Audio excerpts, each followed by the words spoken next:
ជាត្រឡប់មកដល់ព្រះនគរវិញព្រះអង្គក៏បានឲ្យអ្នកនាំសារទៅប្រាប់លោកសេដ្ឋីនិងនាយតេជោសៈឲ្យចូលមកក្នុងរាជវាំងជាសម្ងាត់ដោយមិនឲ្យមន្ត្រីណាម្នាក់ដឹងនោះទេលោកសេដ្ឋីនិងកូនរបស់លោកពិតជាចម្លែកក្នុងចិត្តណាស់ហើយមែនទេដែលយើងឲ្យអ្នកទាំងពីរមកចូលគាល់យើងជាសម្ងាត់បែបនេះយើងធ្វើបែបនេះក៏ដោយសារតែនៅក្នុងព្រះរាជវាំងនេះមានជនបង្កប់របស់ពួកក្រុមចៅដូច្នេះហើយបានជាយើងមិនឲ្យអ្នកណាម្នាក់ដឹងថាយើងឲ្យគេទៅរកអ្នកទាំងពីរមកថ្វាយបង្គំព្រះអង្គថ្វាយបង្គំព្រះអង្គតើព្រះអង្គមានការអ្វីប្រើឲ្យកូនទូលបង្គំមែនទេព្រះអង្គដូចដែលលោកបានដឹងស្រាប់ហើយថាសពថ្ងៃនេះពួកក្រុមចៅឆ្លៀនពៀនវាកំពុងតែស្រែកឃ្លាននឹងទឹកដីរបស់យើងពីមួយថ្ងៃទៅមួយថ្ងៃពួកវាកាន់តែចូលឆ្លៀនពៀនមកលើទឹកដីរបស់យើងដូច្នេះហើយយើងត្រូវតែប្រញាប់ស្វែងរកព្រះខ័នរាជមកតម្កល់នៅលើទឹកដីរបស់យើងវិញឃើញថានាយតេជោសៈកូនរបស់លោកមានសមត្ថភាពអស្ចារ្យដូច្នេះយើងចង់ឲ្យគេទៅស្វែងរកព្រះខ័នរាជដែលស្ដេចនគរខ្មែរយើងដាក់តម្កល់នៅលើភ្នំព្រះសមេមនុស្សធម្មតាមិនអាចធ្វើដំណើរទៅដល់ទីនោះបានទេព្រោះនៅតាមផ្លូវធ្វើដំណើរទៅ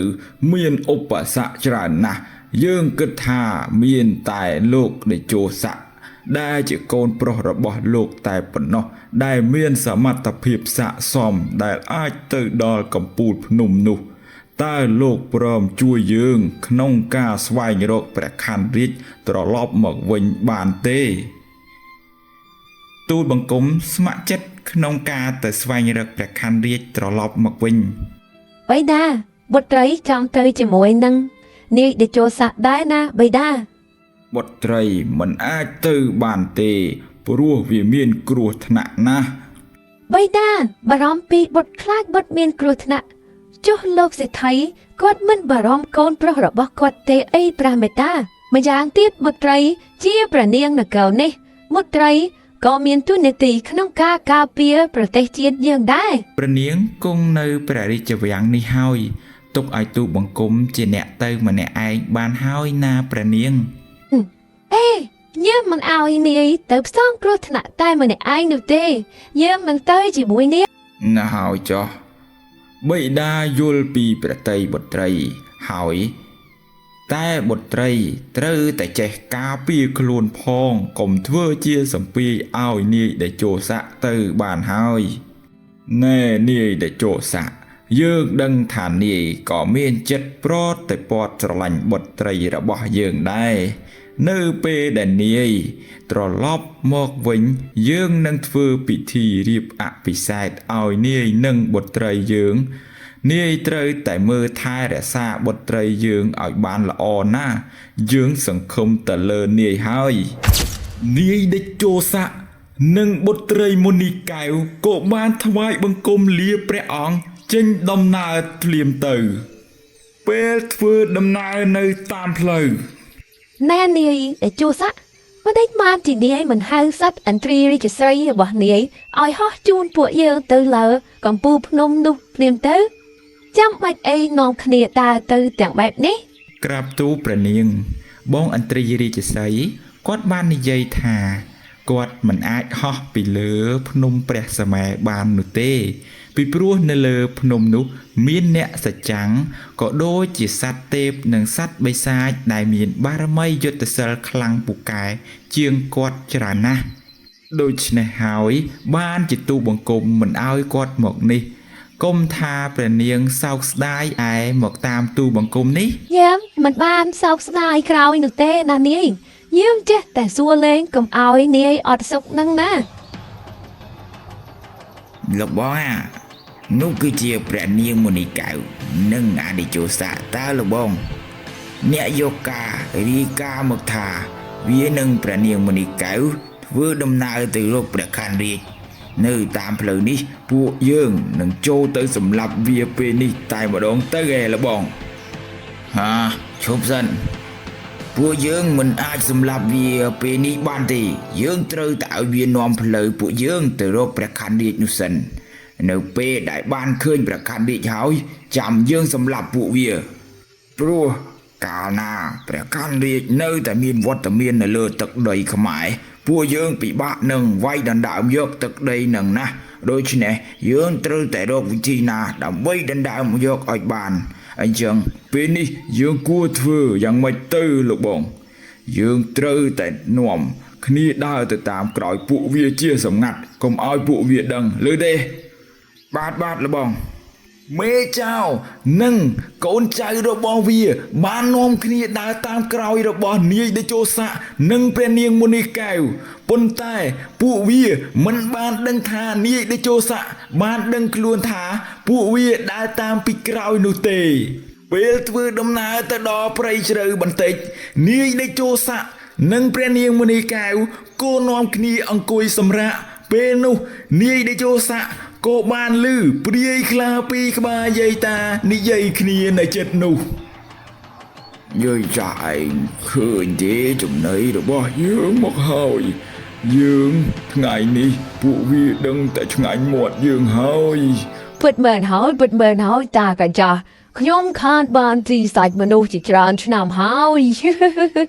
អូមីខ្ញុំនឹងទំពីស៊ីមិនឲ្យសយឆ្អឹងនោះទេតែជប់សិនយាយវាយាយចាឯងមានធំក្លិនរបស់រាជនីខ្លាទេខ្ញុំដូចជាធំក្លិនចេញពីខ្លួនក្មេងប្រុសនោះពិតមែនហើយតាវាពិតជាក្លិនរបស់រាជនីខ្លាចេញពីក្មេងប្រុសនោះពិតមែនឬមួយក្មេងនេះមានទំនាក់ទំនងអ្វីជាមួយនឹងរាជនីខ្លាបើដូច្នេះមែនពួកយើងមិនអាចប៉ះពាល់គេបានទេបើរាជនីខ្លាដឹងថាពួកយើងមុខជារលាយប្រលឹងគ្មានសល់នោះឡើយពេលឮព្រាយខ្លាទាំងពីរពិភាក្សាគ្នាដូច្នេះនាយតេជោស័កក៏មានគំនិតខ្ចីដៃព្រាយខ្លាទាំងពីរឲ្យសម្លាប់ពួកចៅដែលដើរតាមពីក្រោយនោះហើយក៏និយាយនឹងព្រះនាងឮថាព្រះនាងដឹងទេថាមានមនុស្ស 4-5 នាក់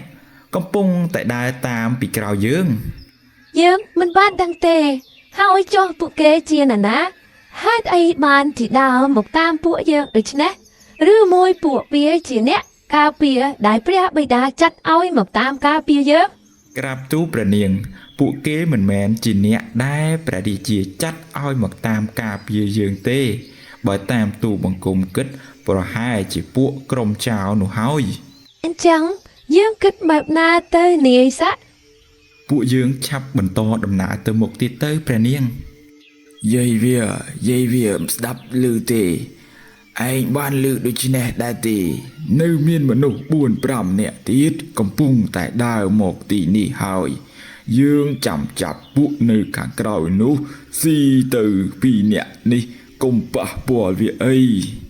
តេជោស័កនិងព្រះនាងមុនីកែវចេញដំណើរផុតបន្តិចពួកចៅក៏នាំគ្នាមកដល់ពេលនោះព្រាយខ្លាញីនិងព្រាយខ្លាឈ្មោលក៏នាំគ្នាលោតទៅប្រហារពួកគេឲ្យស្លាប់ទាំងអស់ក្រឡេកមកមើលតេជោស័កវិញពេលនេះគេបានដើរដល់ក្បែររូងភ្នំមួយក៏បានឃើញខ្លាខ្មៅនោះកំពុងតែចាប់សត្វទេពជាច្រើនដាក់នៅក្នុងរូងភ្នំសិលរបស់ខ្លួនដើម្បីស្រូបយកកម្លាំងទេពពីសត្វនោះតើឯងជាណាម្ដេចបានជាមានក្លិនខ្លានៅនឹងខ្លួនឯងបែបនេះយើងជាកូនរបស់រាជនីខ្លាឯងកុហកខ្លានោះជាសត្វទេពរបស់ព្រះនាង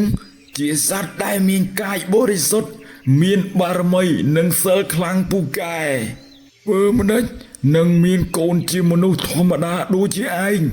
បើឯងមិនប្រាប់យើងតាមត្រង់ទេយើងនឹងសម្លាប់ពួកឯងមិនខានយើងមិនកុហកឯងទេយើងជាមនុស្សលោកធម្មតាតែត្រូវរាជនីខ្លាឬយកទៅចិញ្ចឹមបំបើកដោះយើងដូចជាកូនដូច្នេះ យើងទុកគាត់ដូចជាម្ដាយបង្កើតរបស់យើងអញ្ចឹងអូការពិតគឺបែបនេះសោះឯងពិតជាសំណាងណាស់ការពិតទៅរាជនីខ្លាមិនមានទឹកដោះបំបើឯងនោះទេគឺនាងបានប្រើនៅយុទ្ធសិលនិងឈាមទេពរបស់នាងបំលែងទៅជាទឹកដោះឲ្យឯងបើដូច្នេះហើយបានជាឯងមានកម្លាំងទេពហើយអាចស្ដាប់និងនិយាយភាសាសត្វបែបនេះបានដូច្នេះយើងនឹងបានស៊ីឯងយុទ្ធសិលរបស់យើងនឹងកាន់តែខ្លាំងពូកែជាងនេះជាមិនខានណែមនុស្សលោកឆាប់រត់ទៅឯងមិនអាចយកឈ្នះបិសាចខ្លាខ្មៅនេះបាននោះទេព្រោះវាមានយុទ្ធសិលមិនចាញ់រាជនីខ្លាប៉ុណ្ណោះទេគុំដោយសារតែពួកយើងត្រូវមកស្លាប់បែបនេះអើយពិតមែនហើយឯងឆាប់រត់ទៅរត់ឲ្យលឿនពួកឯងគិតថាវាអាចគេចផុតពីក្រញាំដៃរបស់យើងបានមែនទេណែអាក្មេងល្អិតមកឯងមិនចង់ឈឺចាប់ទេឆាប់ចូលមកនេះចូលមកចិត្តយើងនឹងស្រូបវិញ្ញាណឯងតាមសម្រួលយើងសន្យាថាមិនធ្វើឲ្យឯងមានការឈឺចាប់នោះទេដេជោស័កនិងបិសាចខ្លាខ្មៅបានវាយប្រយុទ្ធគ្នាទៅវិញទៅមកក្បាច់គុណគេទាំងពីរខ្លាំងដូចគ្នាប្រយុទ្ធជាមួយគ្នាមួយសន្ទុះហើយក៏គ្មានអ្នកណាឈ្នះគ្មានអ្នកណាចាញ់ពេលនោះបិសាចខ្លាខ្មៅបានប្រើយុទ្ធសិលប្រែកាយជាសត្វខ្លាខ្មៅវិញចំណែក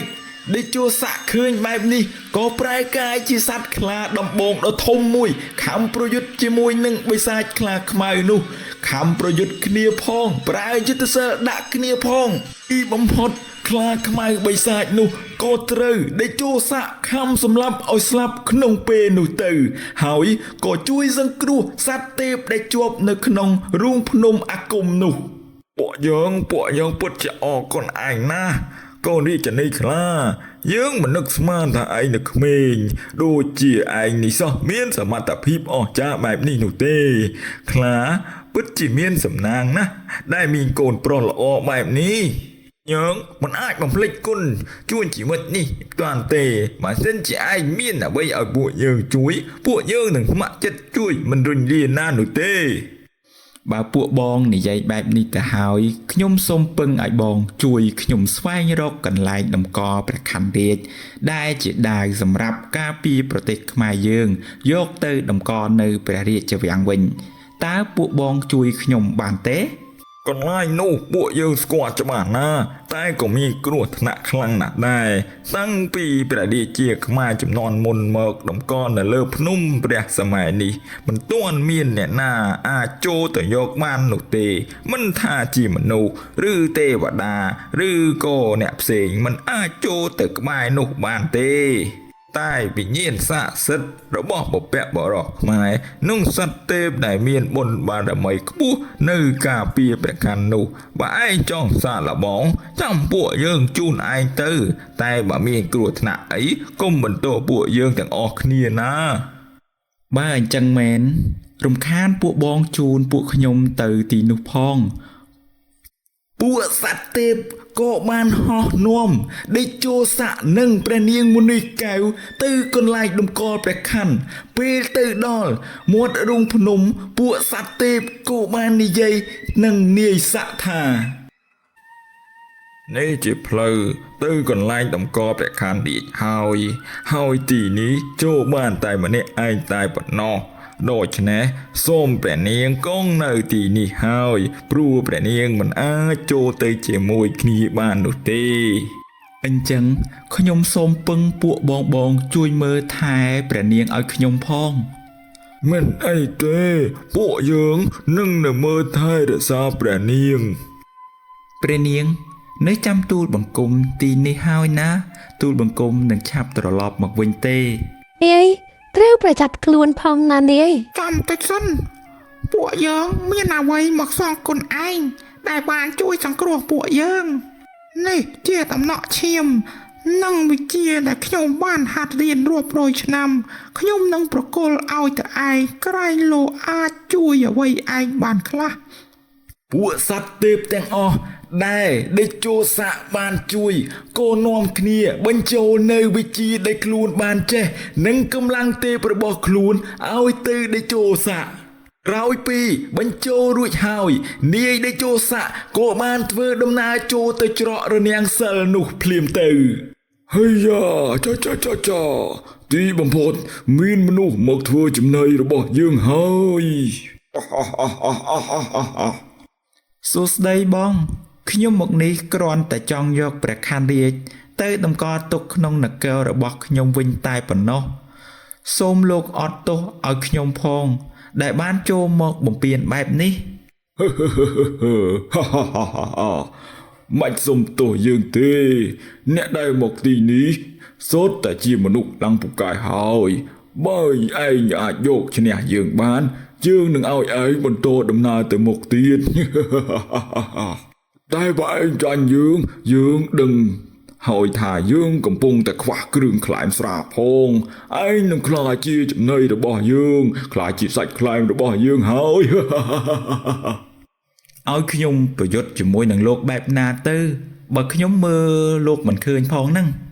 ឯងមើលមកលើមកបានឃើញយើងហើយអូការពិតគឺលោកយក្សបៃតងសោះហើយបើលោកធំបែបនេះឲ្យខ្ញុំប្រយុទ្ធជាមួយលោកបែបណាទៅនេះលោកគិតថាចង់យកឈ្នះខ្ញុំទាំងបែបនេះមែនទេយើងអត់ខ្វល់សំខាន់ឲ្យតែយើងយកឈ្នះឯងបានបើបានជាលោកនិយាយបែបនេះហើយខ្ញុំសម្រេចតាមបំណងលោកទៅចុះនាយដេជោសាក៏បានសែបមុនគាថាបានដំឡើងខ្លួនឲ្យធំដូចជាយក្សបៃតងហើយក៏ប្រយុទ្ធគ្នាធ្វើឲ្យរង្គើទាំងភ្នំទាំងព្រៃព្រឹក្សាទាំងមូលការប្រយុទ្ធគ្នាទៅវិញទៅមកធ្វើឲ្យយក្សបៃតងព្រមចុះចាញ់ហើយក៏បើកផ្លូវឲ្យដេជោសាធ្វើដំណើរបន្តទៅមុខទៀតអូចាមិនបានជាវាខ្លាំងបែបនេះអីបើសិនជាយើងនៅតែបន្តប្រយុទ្ធជាមួយនឹងវាយើងប្រហែលជាយក្សបៃតងយើងប្រែក្លាយទៅជាយក្សអាំងហើយមើលទៅយើងពិបាកទៅកែសម្ផស្សទៀតណា